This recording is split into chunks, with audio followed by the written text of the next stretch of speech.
Salawat beserta salam tidak lupa kita haturkan kehadiran junjungan alam Nabi Muhammad SAW. Mudah-mudahan kelak kita semua yang hadir di tempat ini mendapatkan syafaat beliau, amin ya rabbal alamin. Anak-anak sekalian, akhir-akhir ini kan sering dibahas bahwa salah satu larangan atau penekanan yang tidak boleh kita lakukan adalah mencela teman kita, apa yang disebut dengan bully. Bully itu istilah apa ya? Bully lah.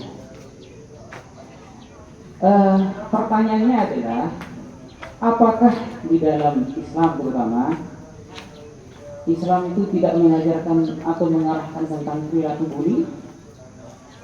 Ada apa tidak? Tidak ada ya? Ada apa enggak? Ternyata apa yang tidak ada dalam Islam itu semuanya lengkap. Tuntunan dari sejak bangun tidur sampai tidur lagi, bahkan di dalam tidur itu sendiri ada tuntunannya dalam Islam. Hanya saja kita yang jarang, yang sedikit baca. Tentang bully, anak-anak sekalian, sangat jelas dan tegas Allah Subhanahu wa taala di dalam Al-Qur'an surah Al-Hujurat ayat 11 dan 12. Di situ dijelaskan tentang perilaku bully. Sebelum ke sana, satu ketika ya saya cerita sedikit. Rasulullah Shallallahu Alaihi Wasallam itu kedatangan tamu. Saat itu baginda Rasul itu sedang berada di rumahnya Siti Aisyah radhiyallahu anha, istri beliau kan. Datang dengan tamu. Ada yang mengatakan riwayatnya itu adalah salah satu istri Rasul namanya Sofiyah sebenarnya Nabi salah satunya. Ada yang mengatakan tamu itu Arab Badui, macam-macam lah. Intinya begini. Datang bertamu ke rumah Rasulullah Shallallahu Alaihi Wasallam seseorang yang secara fisik kurang. Begitu datang, assalamualaikum, waalaikumsalam, bla bla bla, apa mungkin keperluannya kan? Setelah perginya orang itu, Siti Aisyah mengatakan begini, hai Rasul, dia pendek, orangnya pendek. Saya ya Rasul, kenapa nih? Pendek dengan pendek gitu. Menggah Rasul itu, marah Rasul kepada Siti Aisyah. Apa katanya? Cukup kamu mengatakan itu. Kamu sudah melakukan sesuatu, mengucapkan sesuatu yang sangat besar.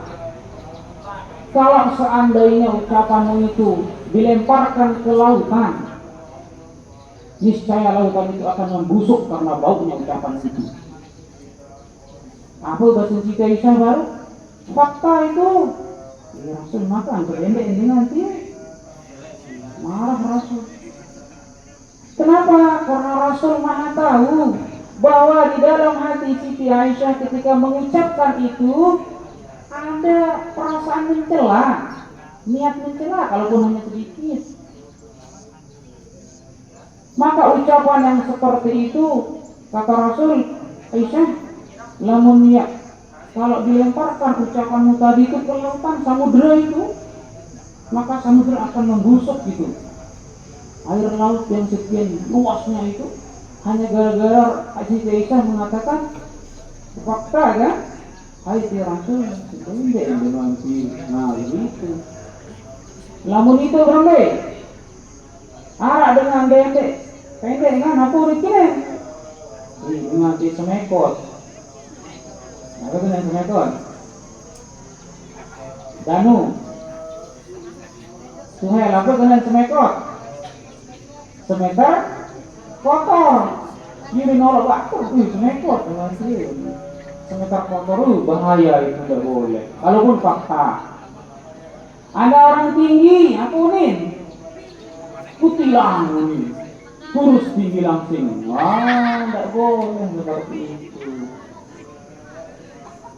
Itu bully kan? Bully enggak itu? Bully, kalaupun itu fakta. Kemudian mokoh jak batur lain boleh disebutkan, apa disebutkan? Apa? Lawan beli dia nggak tahu ibadah ini kan, mokoh baru dihukum dia. Tidak boleh. Ucapanmu itu sangat buruk itu. Itu bisa mencemari air laut, busuk. Air laut itu kalau ditaruh ke laut, apalagi kita sampai membicarakan keburukan orang. Ya Allah, aku jadi nak sebut bikin itu bikin ya. Oh no Gibran kancung rawas kancung sakti alana kancung Gibran bikin nama ni pas kelele tu dah boleh. Oh itu gibah. Tahu gibah itu apa? Gibah itu membicarakan keburukan orang. Kalaupun itu fakta, tidak boleh. Gibah itu membicarakan keburukan orang di belakangnya. Itu gibah. Apa alasannya? Nanti ketika dia meninggal dunia, orang yang suka menggibah itu langsung akan dihidangkan makanan dari daging bangkai orang yang dia gibahi itu. Bangkai. Dalam perjalanan Isra dan Mi'raj, Rasulullah SAW itu diperlihatkan orang yang punya kuku dari tembaga. Beliau kuku malah kuku keselak. Apa gawe? Diri itu, cakar dirinya.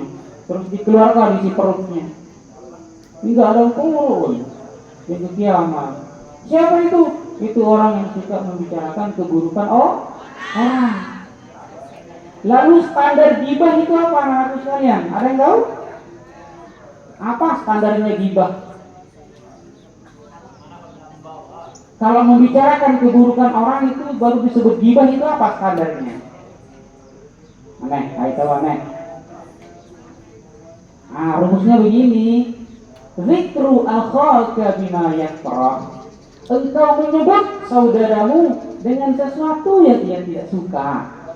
Sekarang saya ngomong sama dia di depan ini, membicarakan siapa misalkan Mas Handa misalkan, saya bicarakan Mas Handa. Sekiranya itu masuk gibah apa tidak, tergantung.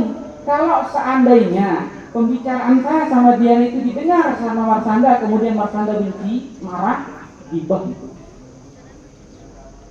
Lagu-lagu ngeras, enak sama Mas Handa deh. Nah, ini enak sih dengan lawan pembicara, bagus berpahala kayak itu. Tapi kalau saya membicarakan sesuatu yang dia tidak suka di belakang dia, itu gibah. Gibah itu sekali lagi yang paling rendah tingkat keburukannya yang namanya gibah atau mencela orang itu adalah yang paling rendah ini, kalau itu fakta, adalah bisa membuat air laut busuk. Air laut busuk, air saya gampang busuk, banting belincek doang, bau ya. Tapi kalau air laut, tidak semua mati orang Lombok ini lempar ke laut tidak akan bau air laut itu. Orang Lombok 4 juta lebih mati kita semua, bangkai kita dibuang ke lautan. Bau air laut itu, samudra itu? Enggak, diluang telukuk simpak, enggak akan bau.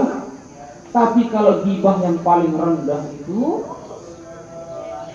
gedek dengan ini, mokok dengan ini, niatnya mencela, atau kupir dengan dia, itu mencela ciptaan Allah. Diki, anda yang bau mesen, ini mencela nanon, patron boleh dikini. Milih siapa yang mencela kita hitam manis ini, hitam tapi manis kan? Nah itu dia membusuki air laut itu.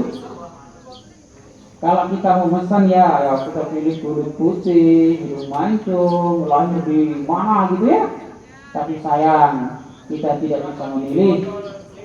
Maka terimalah apa yang kita punya hari ini. Jangan pernah mencela orang. Karena kalau mencela fisik orang itu pemberian Allah itu. Kita mencela orang berarti mencela ciptaan Allah. Itu keburukan luar biasa. Hah? Saki kira apa ini? Dendek para dengan apa kabar tuh aneh? Bapak seperti dengan urus dengan urus terus apa malah berang dengan lebui ini Tuhan. Orang kodek kan?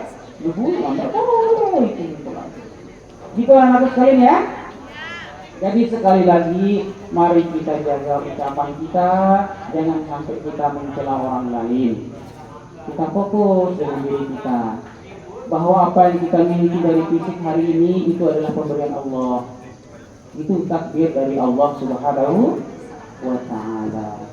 Barangkali itu saja yang bisa saya sampaikan anak sekalian. Mudah-mudahan ada manfaatnya buat kita semua. Kurang lebihnya mohon maaf. Assalamualaikum warahmatullahi wabarakatuh.